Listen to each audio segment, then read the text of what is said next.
Have you ever wondered what really happens after you die? Not just the clinical, scientific explanation, but what your consciousness actually experiences after your last breath. Is there a tunnel of light? Do you meet loved ones? Or is it something far stranger, deeper, and more mysterious than we ever imagined?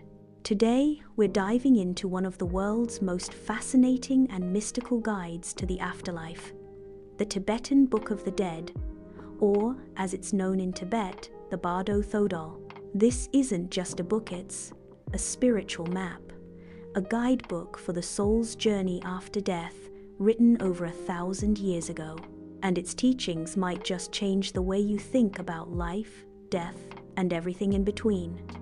So, are you ready to journey beyond the veil? Let's begin. Picture this. It's the 8th century, high in the Himalayas.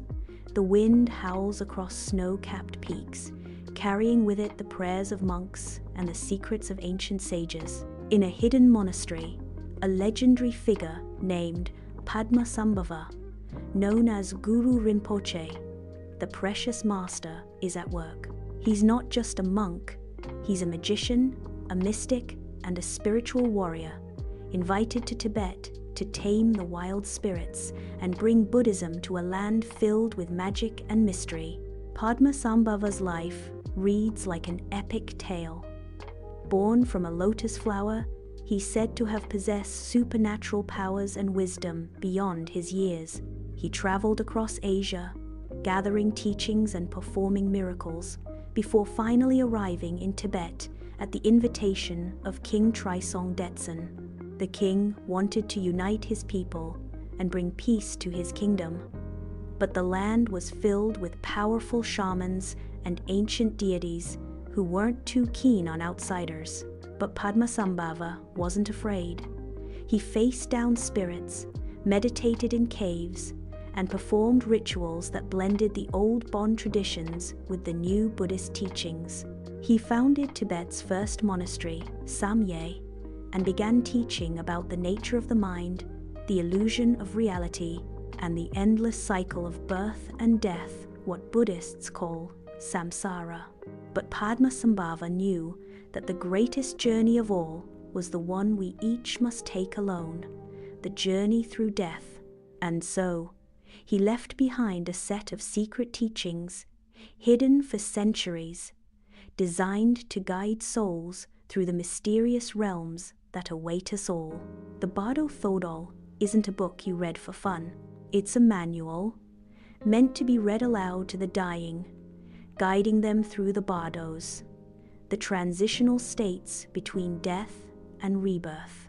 Imagine having a trusted friend or spiritual guide by your side as you leave your body and face the unknown. That's what the Bardo Thodol offers. But what exactly are these bardos? And what do they say about what happens after we die? Let's break it down, stage by stage. And as we do, I want you to imagine yourself, not as you are now, but as a traveler stepping into the great unknown. Stage 1. The Chikhai Bardo, the moment of death. The first bardo is called the Chikhai Bardo, the bardo of the moment of death. Imagine you're lying in bed, your breath grows shallow, your senses begin to fade. The world you've always known starts to dissolve, like mist in the morning sun. Suddenly, there's a sense of release, a lightness, as if you're floating above your body. You look down and see your loved ones gathered around, but you feel strangely detached, as if you're watching a movie. There's no pain, no fear, just a sense of curiosity, maybe even wonder. Then, it happens. A brilliant, blinding light appears before you, so pure, so intense, it's almost overwhelming. This is what the Bardo Thodol calls the primordial clear light, the true nature of your own mind, stripped of all illusions and attachments. If you can recognize this light, if you can surrender to it, without fear or clinging, you can achieve instant liberation.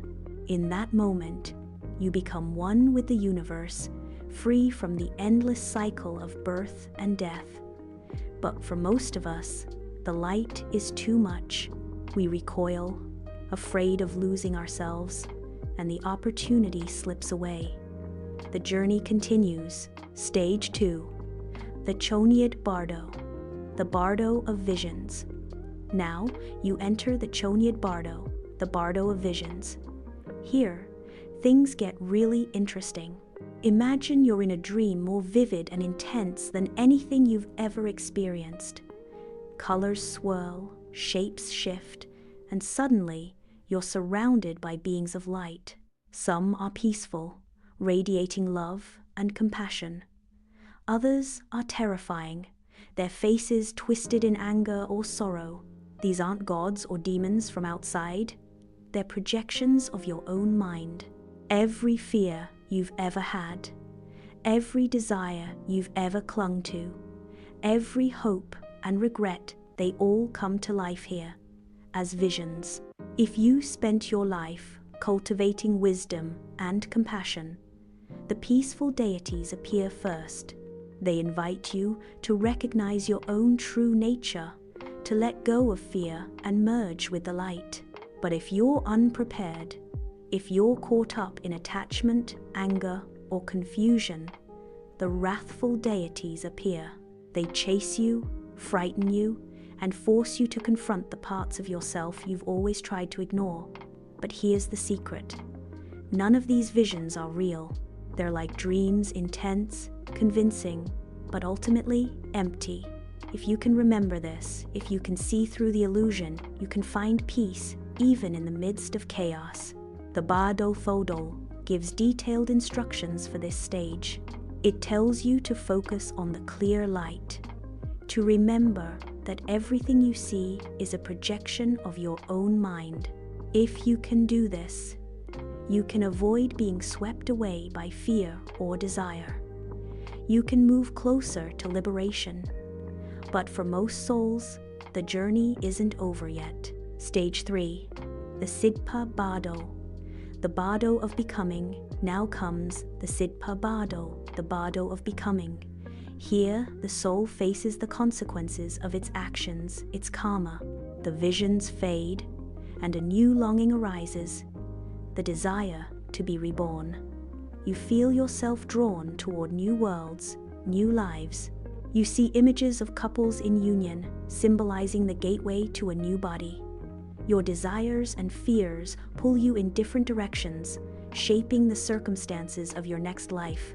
If you can maintain awareness, if you can remember that you're still in the Bardo, you have one last chance to break free. But most of us are swept away by our cravings, our unfinished business, our longing for another chance. And so, we're reborn into a new body, a new life, with all the joys and sorrows that come with it. Think about it. Every day, we experience little deaths and rebirths. We fall asleep and wake up.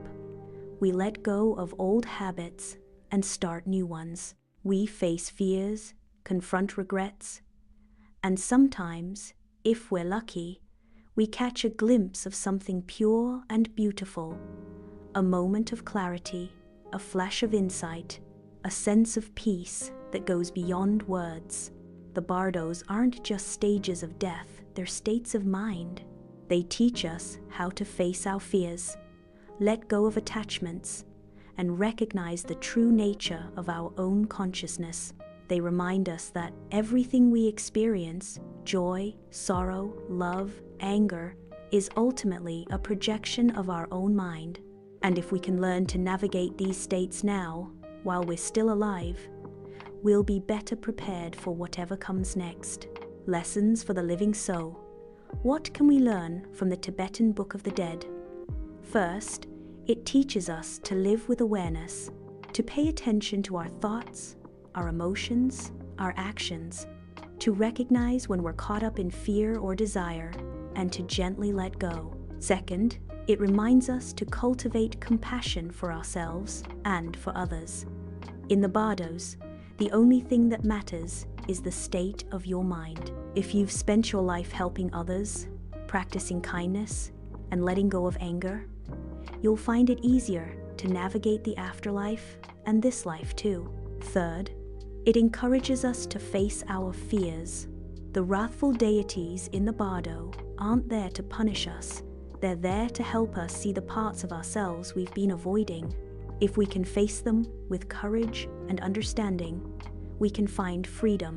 And finally, it invites us to let go, to surrender to the clear light, the true nature of our own mind, to trust that, beneath all the chaos and confusion, there's a place of peace and clarity waiting for us all. A modern perspective. You might be thinking, this all sounds amazing, but what does it mean for me, here and now? Let me tell you a story. A few years ago, I met a Tibetan Lama teacher who had spent decades meditating in the mountains. I asked him, "What's the most important thing you've learned about life and death?" He smiled and said, "The mind is everything. If you can understand your own mind, you can face anything: life, death, even the bardos." He wasn't talking about memorizing scriptures or performing rituals. He was talking about being present, being aware, and being kind to yourself and to others. That's the real message of the Tibetan Book of the Dead. It's not about escaping death, it's about living fully, right here, right now. So, the next time you find yourself lying awake at night, wondering what happens after you die, remember the teachings of the Bardo Thodol.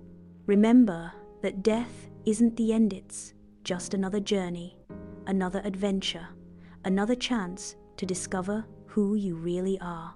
And if you ever find yourself facing the great unknown, may you be guided by wisdom, compassion, and the clear light of your own true nature. If this journey into the mysteries of the afterlife has sparked your curiosity, let me know in the comments, what do you think happens after we die? Have you ever had an experience that made you question the nature of reality? Don't forget to like, subscribe, and hit the bell for more deep dives into the world's greatest mysteries. Until next time, keep seeking, keep questioning, and remember, the adventure never ends.